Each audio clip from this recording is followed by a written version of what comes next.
Yo, what's up, guys? Back at it again. You guys already know what I'm up to in my box truck.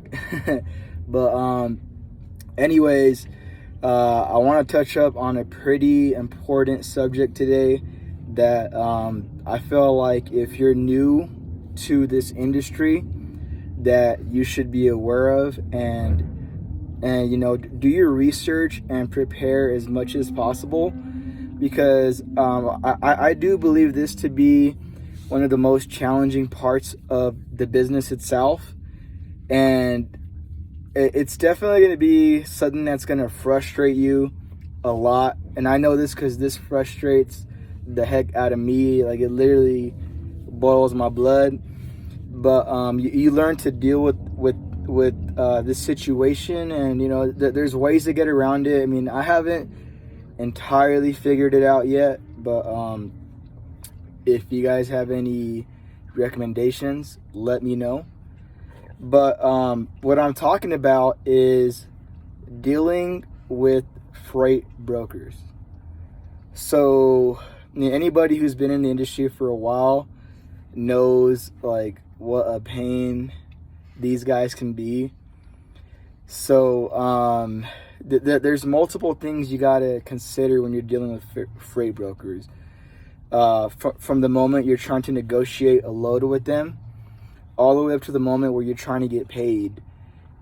It can be a little bit difficult, especially right now, as most people are aware that there's a trucking crisis right now. So like the diesel is expensive. Like, I've been in some states where it's usually a lot cheaper. I mean, I'm from California, where the diesel where I'm at is like $6.60 a gallon.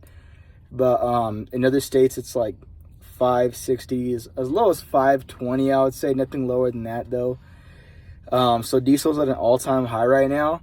And the rates, I mean, for me in the box truck, I don't see much of an impact on the rates. You always want to get at least $2 per mile. And that's still relatively easy to hit. I'm actually booked a few loads for this week that are more than $2 a mile. So I personally don't see a problem with the rates for box trucks. That's like the average rate.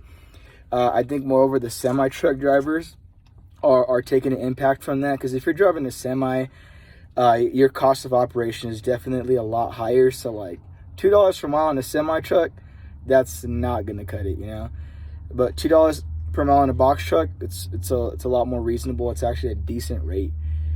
But essentially, a few of the things that you're gonna face, for one, is you are gonna have some brokers who will notice that your authority is newer. And especially if you're like on your first 30 or 60 days, like if you haven't entered 90 days, these guys are gonna take you for a rookie or a sucker, pretty much. Like, let's just say if you try to book a trip for 1,000 miles, so that trip should pay at least $2 per mile. You should get $2,000 for that trip, as long as it's taking up a majority of your truck, like a full truckload, 24, 26 feet of space in your box truck. So you might get some brokers who will like bluff you, and they're going to try to say like, oh yeah, the most we can do is 1,200. It's a partial, only weighs 5,000 pounds. And if you get a broker like that, they're obviously really talking out of their what, because it's like, okay, the diesel itself is going to cost you close to how much they're paying you. So not that close, but still, it's going to cut it pretty close. So like, do not let these brokers push you around right now. They definitely have a different energy about themselves right now. During this trucking crisis, they feel really cocky with like trying to lowball you. And just state the facts back. That make sure you know your cost per mile.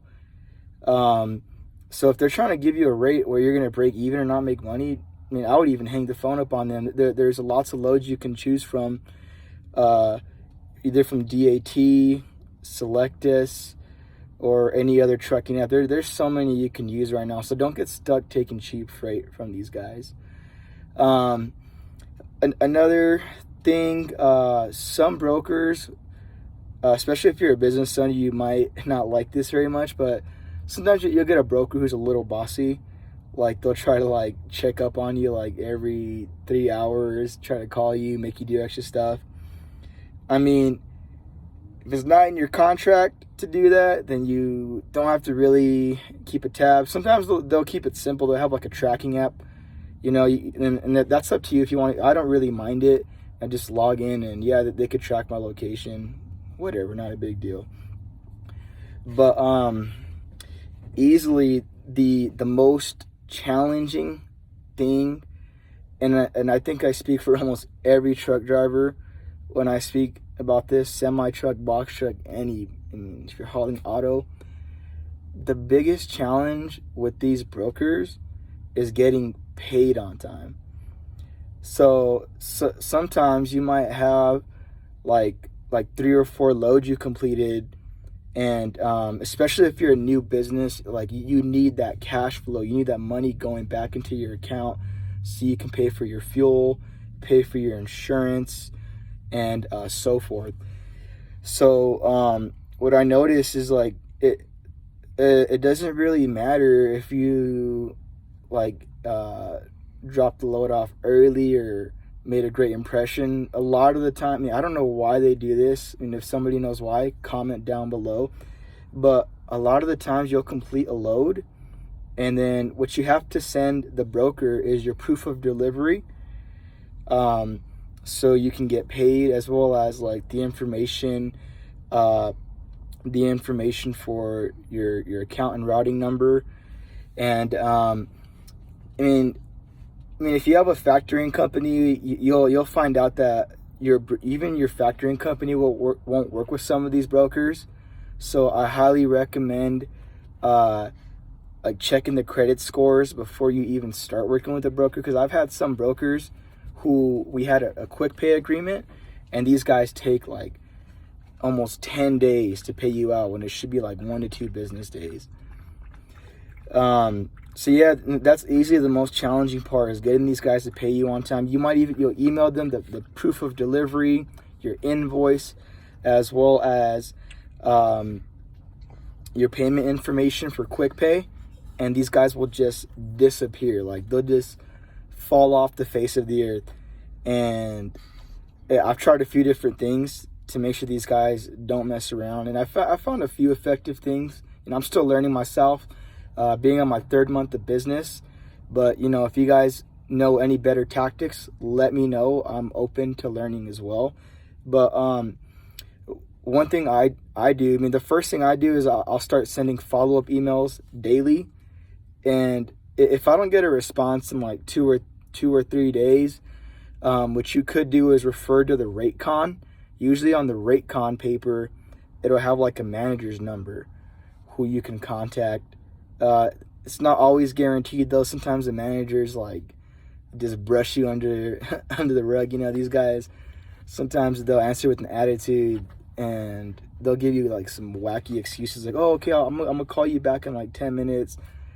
If they tell you that, let them know, hey, I need my money today, or I can get my legal team involved. So something about saying that, like, honestly, I don't have a legal team. Like, I haven't gotten that far in my business, but I've found that to be pretty effective. Like, if I just kind of bluff these guys back, tell them, hey, you know what, I need my payment today, or I'm going to be contacting my legal team and pursuing further action. I found that to be pretty effective in terms of getting these guys to pay you right away. And trust me, you guys are going to go through this, and it's going to get your blood boiling. But, of course, keep it as professional as possible. You don't want to end up cussing somebody out. And I'm not sure, but I'm pretty sure they can give you a bad rating somehow. You don't want to, or, you just want to have maybe it was somebody who generally just doesn't know what they're doing. So, it's never worth going that far. But something about telling them, hey, look, I'm going to get my legal team involved, or I'm going to report or file a report on DAT and give you a low score. things like that kind of get these guys to respond a little bit. And the biggest message is just don't let these guys like punk you around, because what they're gonna do to you is they'll play nice, and they'll be like, they'll give you every excuse. And I don't know why they do this. One of these brokers I called one day, and she's like, oh yeah, the payment's gonna be processed first thing in the morning tomorrow. First thing in the morning tomorrow comes, no payment, not responding to emails, not responding to phone calls. I feel like I'm playing chicken here. So I'm the type of dude, I'll keep calling them, like I'll call you till you don't want to hear from me, till you give me the money, so you could keep calling them, keep emailing them, and if you have to threaten them with legal action, that's what you gotta do sometimes.